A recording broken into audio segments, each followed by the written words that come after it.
Hello friends, എല്ലാവർക്കും സ്വാഗതം പുതിയ വീഡിയോയിലേക്ക്.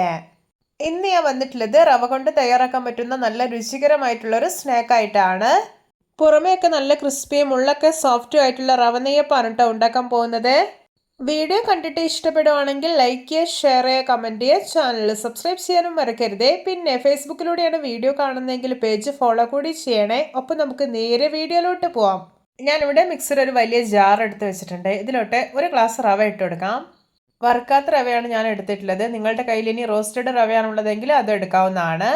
ഇനി ഇതിലോട്ടൊരു അര ഗ്ലാസ് മൈദയാണ് ഇട്ട് കൊടുക്കുന്നത്. മൈദയ്ക്ക് പകരം നിങ്ങൾക്ക് ഗോതമ്പ് പൊടിയും ചേർക്കാവുന്നതാണ്. ഇനി ഇതിലോട്ടൊരു 1/4 ഗ്ലാസ് ശർക്കരപ്പാനി ഒഴിച്ചു കൊടുക്കാം. ഞാനിത് 2 അച്ച് ശർക്കര ഉരുക്കിയെടുത്തിട്ടുള്ളതാണ്. ഇനി ഇതിലോട്ടൊരു 1/2 ടീസ്പൂൺ ഏലക്കപ്പൊടി ചേർക്കാം. പിന്നെ ഒരു പിഞ്ച് ഉപ്പ് ഇട്ട് കൊടുക്കുന്നുണ്ട്. എന്നിട്ട് നന്നായിട്ടൊന്ന് ബ്ലെൻഡ് ചെയ്തെടുക്കാം. ഇപ്പോൾ ഇതാ ബ്ലെൻഡ് ചെയ്തെടുത്തിട്ടുണ്ട്. ഇതൊരു ബൗളിലേക്ക് മാറ്റി കൊടുക്കാം. ഇനി ഇതിലോട്ടൊരു 1/4 ഗ്ലാസ് ജാറ് കഴുകിയിട്ട് വെള്ളം കൂടി ഒഴിക്കുന്നുണ്ട്. എന്നിട്ടൊന്ന് മിക്സാക്കി എടുക്കാം. ഇനി ഇതൊരു 1/2 അവർ റെസ്റ്റ് ചെയ്യാൻ വേണ്ടിയിട്ട് അടച്ചു വയ്ക്കുകയാണ്. ഇപ്പോൾ ഇത് 1/2 അവർ ആയിട്ടുണ്ട്. കണ്ടോ, റവയൊക്കെ നന്നായിട്ട് തന്നെ കുതിർന്ന് കിട്ടിയിട്ടുണ്ട്. ഈ ഒരു മാവിൻ്റെ കൺസിസ്റ്റൻസി എന്ന് പറയുന്നത് ഓവർ അങ്ങ് ലൂസായി പോകാൻ പാടില്ല, കുറച്ചൊന്ന് തിക്നെസ്സോടെ ഇരിക്കണം.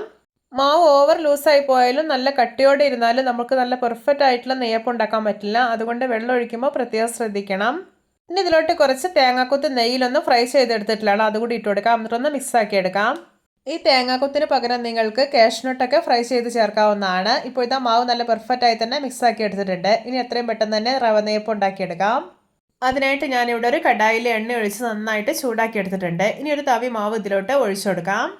എണ്ണ തിളച്ച് കഴിഞ്ഞാൽ പിന്നെ മീഡിയം ഫ്ലെയിമിൽ വെക്കണം. എന്നിട്ട് വേണം ഇത് ഫ്രൈ ചെയ്തെടുക്കാനായിട്ട്. ഇപ്പോൾ ഇതത് പൊങ്ങി വരാൻ തുടങ്ങിയിട്ടുണ്ട്. ഇനി ഇത് തിരിച്ച് മറിച്ചിട്ടിട്ട് ഫ്രൈ ചെയ്തെടുക്കാം.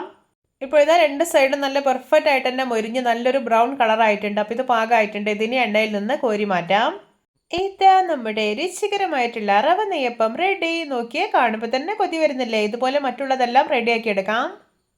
അപ്പോൾ വളരെ കുറഞ്ഞ ഇൻഗ്രീഡിയൻസ് ഉപയോഗിച്ചിട്ട് എത്ര ഈസി ആയിട്ടാണല്ലേ ഈ ഒരു റവ നെയ്യപ്പം നമ്മൾ ഉണ്ടാക്കിയെടുത്തിട്ടുള്ളത്. ഇതിൻ്റെ രുചി തീർച്ചയായിട്ടും നിങ്ങൾക്ക് ഇഷ്ടപ്പെടും. ഒരു തവണയെങ്കിലും എന്തായാലും ഉണ്ടാക്കി നോക്കണേ.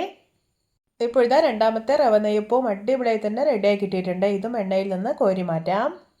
നിങ്ങളിത് കണ്ടോ, ഇതിൻ്റെ പുറമേയൊക്കെ എന്തോരം ക്രിസ്പിയാണെന്നറിയോ? ഉള്ളൊക്കെ വളരെ സോഫ്റ്റുമാണ്. പിന്നെ ഇത് ഒട്ടും എണ്ണയൊന്നും കുടിക്കില്ല. എല്ലാവർക്കും എൻ്റെ സിമ്പിൾ ആൻഡ് ടേസ്റ്റി റവ നെയ്യപ്പം റെസിപ്പി ഇഷ്ടപ്പെട്ടെന്ന് വിചാരിക്കുന്നു. ഇഷ്ടപ്പെട്ടാൽ സപ്പോർട്ട് ചെയ്യാൻ മറക്കരുതേ. അപ്പോൾ ഇതുപോലെയുള്ള വെറൈറ്റി വീഡിയോകളായി നമുക്ക് വീണ്ടും കണ്ടുമുട്ടാം. Okay, bye bye.